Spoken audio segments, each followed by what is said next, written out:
যারা কাজ করে তাদের বিরুদ্ধে অপপ্রচার করা হয় বলে বিজেপির বিরুদ্ধে সুর চড়ান মুখ্যমন্ত্রী মমতা বন্দ্যোপাধ্যায়।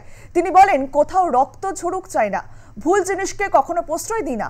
পরে যদিও একটু সংযোজন করে তিনি বলেন, জ্ঞানত কোনো ভুলকে প্রশ্রয় দিই না, অজান্তে কিছু হয়ে থাকলে তাকে সমর্থন করি না। বিজেপি শাসিত রাজ্যে আদিবাসীদের উপর অত্যাচার হয়, আমরা আদিবাসীদের জমি দখল করতে দেব না। কারণ আদিবাসীদের জমি তার নিজস্ব জমি, তার অধিকার, জঙ্গলের অধিকার তার অধিকার।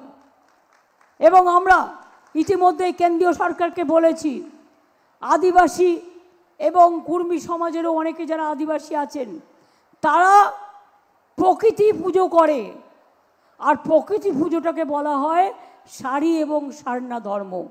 আমরা কিন্তু কেন্দ্রীয় সরকারকে লিখেছি, সারি আর সারনা ধর্মকে ইমিডিয়েট তোমরা অ্যাকসেপ্ট করো এবং স্বীকৃতি দাও। যদি না দেয় আগামী দিন বড় আন্দোলন গড়ে তুলব, সারি আর সারনা ধর্মকে স্বীকৃতি দিতেই হবে। কুর্মীদের ব্যাপারেও আমি বলি, বিজেপি অন্য রাজনীতি করে, নিজেদের মধ্যে ভাগাভাগি করে নয়।